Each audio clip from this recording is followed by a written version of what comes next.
कर्म ही पूजा है। यह वाक्य कई जगहों पर लिखा होता है, जैसे कि रेलवे स्टेशन पर, आम दफ्तरों में। कर्म करना इंसान का पहला धर्म है। कई लोग कर्म को भाग्य रेखा मानते हैं।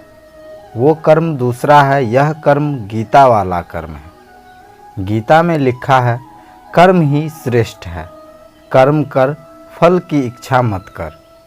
कबीर ने अपनी वाणी में कर्म योग पर ही अपना तर्क दिया है। जो आदमी स्टेशन की ओर चल देगा उसको तो गाड़ी मिल सकती है, जो मानो कि स्टेशन की ओर गया ही नहीं उसको तो मिल ही नहीं सकती कभी।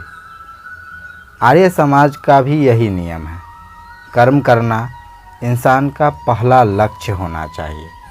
तकरीबन सब धर्म कर्म की व्याख्या करते हैं, अपना अपना ढंग है। आज तो विज्ञान का युग है, करने को ही कर्म कहते हैं। कहीं पर दुनिया में ऐसा नहीं लिखा है कि भाग्य के भरोसे रहो। कर्म करने से बड़ा आनंद मिलता है, दिशा सही हो तो और भी ज़्यादा आनंद मिलता है। कर्म करने का भी एक तरीका होता है। कर्म करने से पहले ज्ञान का होना बहुत ज़रूरी होता है, फिर उसको मानना ज़रूरी होता है, फिर कर्म करना ज़रूरी होता है। कर्म तो सभी करते हैं। कर्म अगर ज्ञान को जानकर किया जाए तो बहुत तरक्की होती है। कई लोग कर्म तो करते हैं मगर कभी कभी दिशाहीन हो जाते हैं। उनका कर्म ज़्यादा सफल नहीं हो पाता है।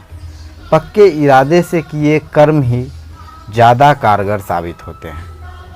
कई लोगों की ये शिकायत भी रही है कि हम कर्म तो करते हैं मगर कामयाबी नहीं मिलती। सबको अच्छा गुरु मिलना आसान काम नहीं है। सुखी रहने के लिए अच्छे गुरु की तलाश ज़रूरी है। ऐसा ही नियम है, अच्छा साहित्य हमेशा अच्छे कामों को बताते हैं और वो हमेशा काम आते हैं। अभी के लिए बस इतना ही। मिलते हैं आप लोगों को नेक्स्ट वीडियो में।